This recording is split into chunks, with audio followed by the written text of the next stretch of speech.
काल आपण अभ्यास करत असताना एक फॉर्म्युला आणि 4 प्रॉपर्ट्या शिकलेल्या होत्या. त्याच्यामध्ये फॉर्म्युला होता area of triangle equal to 1/2 base into height. आणि फर्स्ट प्रॉपर्टी होती when base and heights of two triangles are different, then the ratio of their area is a1 upon a2 equal to b1 into h1 upon b2 into h2. Second property होती ज्याच्यामध्ये जर दोन्ही ट्रायंगलची height equal असेल, if the heights of given triangles are equal, then ratio of their areas is a1 upon a2 equal to b1 upon b2. आणि third property होती जर base आपला कॉमन असेल तर त्यांचा एरियाचा रेशो असेल, if the base of the given triangles is common, then ratio of areas of triangle is a1 upon a2 is equal to h1 upon h2.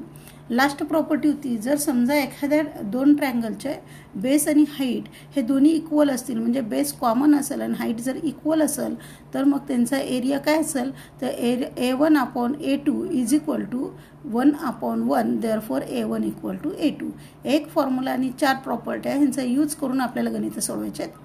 तर क्वेश्चन पहिल्यांदा वाचूत, त्या क्वेश्चनमध्ये काय माहिती दिली ते बघूत आणि त्या माहितीनुसार प्रॉपर्टीचा यूज करायचे का फॉर्म्युलाचा यूज करायचे हे ठरवून नंतर आपण गणितं सोडवूयात.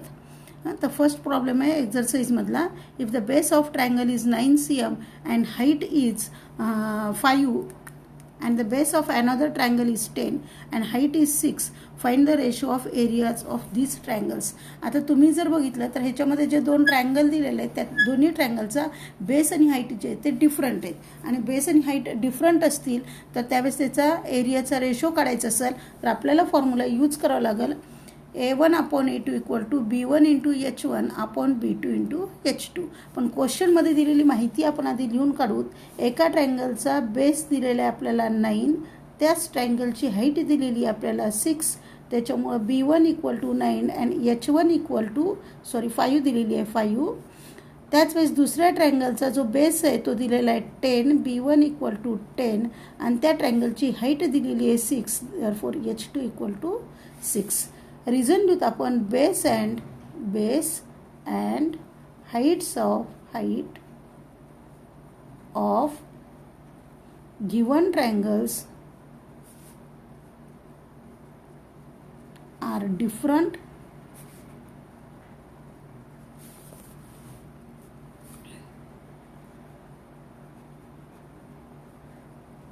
जर डिफरंट असेल तर प्रॉपर्टी काय होती a1 upon a2 is equal to b1 into h1 upon b2 into h2. आता a1 upon a2 me as it is ठेवल तर ह्याच्या व्हॅल्यू ठेवल b1 इंटू h1 म्हणजे 9 into 5 upon b2 into h2 म्हणजे 10 इंटू 6. सिम्प्लिफाय करते मी 9 3 3 जा 9 3 2 जा 6 5 1 जा 5 5 2 जा 10. जे काही मल्टिप्लिकेशन करायचं आहे ते न्यूमरेटरचं न्यूमरेटरमध्ये आणि डिनोमिनेटरचं डिनोमिनेटरमध्ये आहे. त्याच्यामुळे a1 upon a2 equal to 3 1 जा 3 अपॉन 2 2 जा 4, therefore ratio of area is 3:4. Repeat गणित सांगते बघा. आपण क्वेश्चन वाचला. क्वेश्चन वाचल्याच्या नंतर आपल्याला कळलं की ह्याच्यामध्ये बेस आणि हाईट हे दोन्ही ट्रायंगलचे डिफरंट आहेत. त्याच्यामुळे आपण आधी लिहून घेतलं की b1 equal to 9 and h1 equal to 5, b2 equal to 10, h2 equal to 6. हे पहिल्या ट्रायंगलचे बेस आणि हाईट आहेत, हे दुसऱ्या ट्रायंगलचे बेस आणि हाईट आहेत. मग प्रॉपर्टी कोणती आहे base and height of given triangles are different. आणि जर डिफरंट असतील तर फर्स्ट प्रॉपर्टी आहे a1 upon a2 is equal to b1 into h1 upon b2 into h2. a1 upon a2 equal to value ठेवलेले आहेत मी 9 इंटू 5 अपॉन 10 इंटू 6. सिम्प्लिफाय केलं आहे तुम्ही आधी मल्टिप्लाय करून सिम्प्लिफाय केलं तरी जातं आहे, पण हे चालतं आहे, पण हे थोडंसं सोपं जातं आहे. त्याच्यामुळे मी असं सिम्प्लिफाय केलं आहे 5 1 जा 5 5 2 जा 10 3 3 जा 9 3 2 जा 6. न्यूमरेटरचं मल्टिप्लिकेशन न्यूमरेटरमध्ये केलं आहे आणि डिनोमिनेटरचं मल्टिप्लिकेशन डिनोमिनेटरमध्ये केलं आहे. त्याच्यामुळे a1 upon a2 is equal to 3 1 जा 3 अपॉन 2 2 जा 4 म्हणजे 3 अपॉन 4 मिळाले. Therefore ratio of area is 3:4. आता जो सेकंड प्रॉब्लेम आहे त्याच्यामध्ये त्यांनी फिगर दिली आहे. बघूत आपण फिगरमध्ये माहिती काय काय दिलेली आहे आपल्याला. In figure B C is perpendicular to A B. ह्या फिगरमध्ये B C is perpendicular to A B दिलं आहे, म्हणजे बी सी हाईट आहे तर ए बी काय बेस आहे. AD is perpendicular to A B दिले तर AD is perpendicular to A B, म्हणजे ADB ट्रायंगल जर बघितला तर त्याची हाईट कोणती आहे AD आणि बेस कोणता आहे BC. ज्या ट्रायंगलचा एरिया काढायचा आहे रेशो तो एरिया ऑफ ट्रायंगल ABC म्हणजे वरचा आहे upon area of triangle ADB म्हणजे खालच्या सेटचा ट्रायंगल आहे. तर दोन्ही ट्रायंगलमध्ये जर तुम्ही बघितलं तर जी ही हॉरिझॉन्टल लाईन आहे जी बेस म्हणून आलेली आहे ती कॉमन आहे. आणि जर बेस कॉमन असेल तर परत हे गणित प्रॉपर्टीमध्ये जाते, ज्याच्यामध्ये येईल की बेस ऑफ गिव्हन ट्रायंगल्स किंवा base of triangle ABC and ADB is common. आणि जर बेस कॉमन असेल तर A1 upon A2 equal to H1 upon H2 ह्या प्रॉपर्टीमध्ये गणित बसेल. तर गणिताची सुरुवात करताना पहिल्यांदा त्याचा बेस कॉमन आहे ते लिहिल मी. Base of triangle ABC and triangle ADB is common. जर कॉमन असेल तर property A1 upon A2 equal to H1 upon H2. आता हे दोन ट्रायंगलचा एरिया आहे, जे दोन ट्रायंगलचा एरिया काढायचे त्याचं नाव लिहिते मी. Area of triangle ABC upon area of triangle ADB. हे काय सांगते ABC ट्रायंगलची हाईट घ्या BC अपॉन ADB ट्रायंगलची बेस घ्या हाईट घ्या AD. अर्थात मी ह्याच्या व्हॅल्यू ठेवल. BCची व्हॅल्यू 4 दिली आहे, ADची व्हॅल्यू आपल्याला 8 दिलेली आहे. बघा क्वेश्चनमध्ये साईडला आपल्याला व्हॅल्यू दिलेत. क्वेश्चनमध्ये माहिती BC 4 दिलेला आहे आणि AD काय दिलेलं आहे आपल्याला 8. सिम्प्लिफाय करेल मी. 4 1 जा 4, 4 2 जा 8. सिम्प्लिफाय केल्यानंतर जे आन्सर मिळालेलं असेल ते आन्सर आपल्या क्वेश्चनचं आन्सर आहे. Area of triangle ABC upon area of triangle ABD is equal to 1/2. Repeat question सांगते. क्वेश्चनमध्ये आपल्याला दोन ट्रायंगलची नावं दिलेली आहेत. एक ट्रायंगल आहे ABC आणि एक ट्रायंगल आहे ADB. ABC ट्रायंगल हा वरच्या सेटचा आहे, तर ADB ट्रायंगल हा खालच्या सेटचा आहे. फिगरला ऑब्झर्व केल्याच्या नंतर कळतं की दोन्ही ट्रायंगलमध्ये AB ही कॉमन सेग आहे जी की बेस म्हणून यूज केलेली आहे. आणि क्वेश्चनमध्ये माहिती दिली आहे की BC is perpendicular to AB, म्हणजे BC हाईट झाली तर AB बेस झाला ABC ट्रायंगलचा. AD is perpendicular to AB. AD is perpendicular to AB, म्हणजे ADB ट्रायंगलमध्ये AD जर हाईट आहे तर AB काय बेस आहे, म्हणजे दोन्ही ट्रायंगलमध्ये बेस हा कॉमन आहे. म्हणून आन्सर लिहिताना base of triangle ABC and triangle ADB are is common. आणि जर बेस कॉमन असेल तर प्रॉपर्टी आहे A1 upon A2 equal to H1 upon H2. मग मी त्या दोन ट्रायंगलची नावं लिहिली. Area of triangle ABC upon area of triangle ADB equal to BC upon AD. बघा मी ह्याची आणि ह्याची हाईट घेतलेली आहे, व्हॅल्यू ठेवलेली आहे, सिम्प्लिफाय केलेलं आहे. 4 1 जा 4, 4 2 जा 8 आणि आन्सर मिळालं आहे area of triangle ABC upon area of triangle ADB is equal to 1/2. Third question आहे.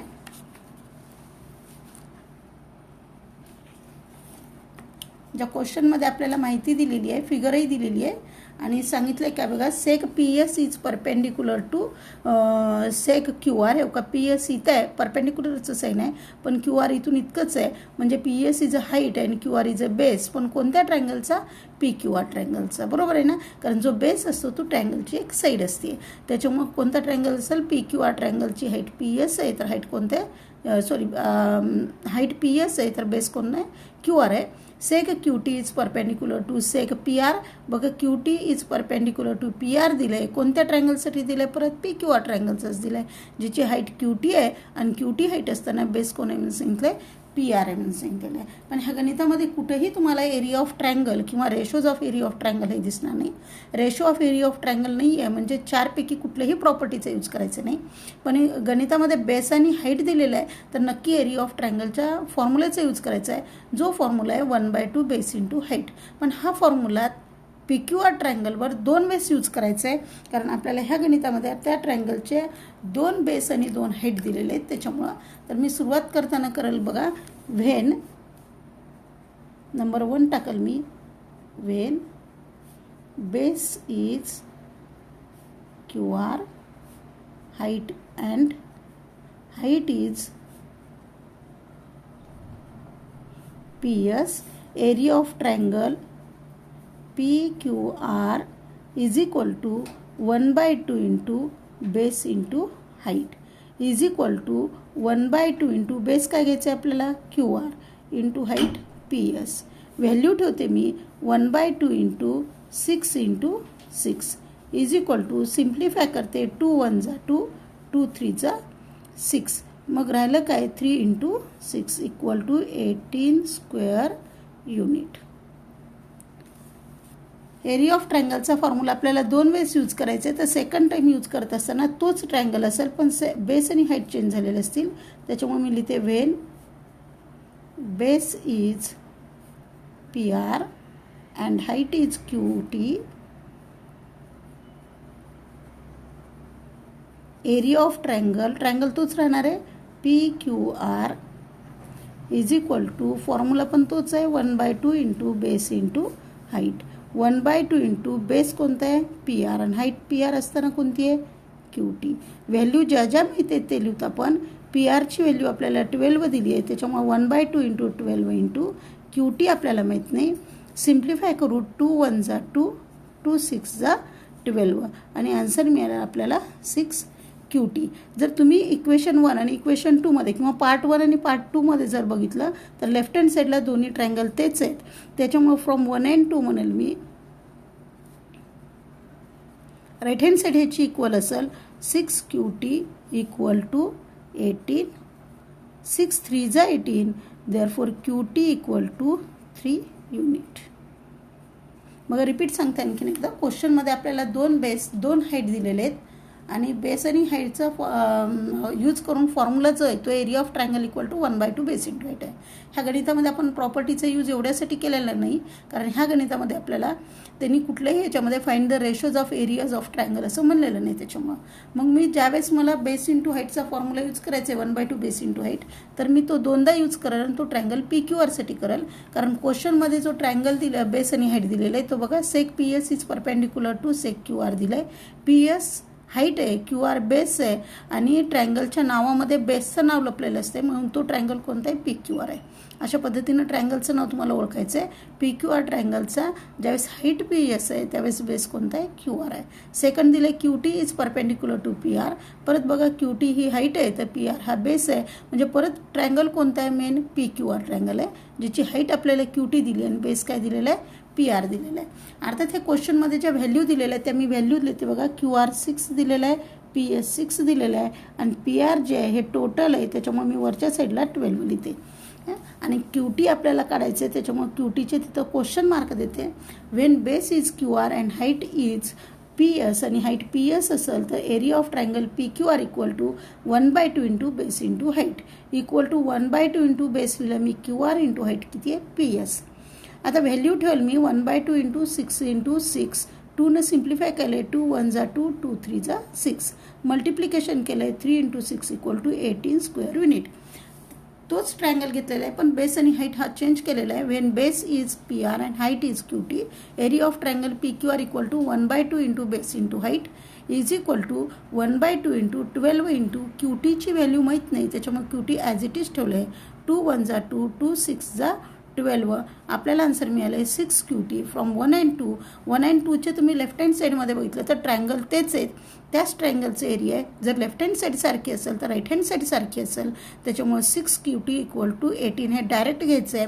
सिम्प्लिफाय करायचं आहे 6 1 जा 6 6 3 जा 18 therefore Q T equal to 3 unit. जर तुम्हाला माझा व्हिडिओ आवडलेला असेल तर लाईक करा शेअर करा कमेंट करा आणि सबस्क्राईब करायला विसरू नका. थँक्यू.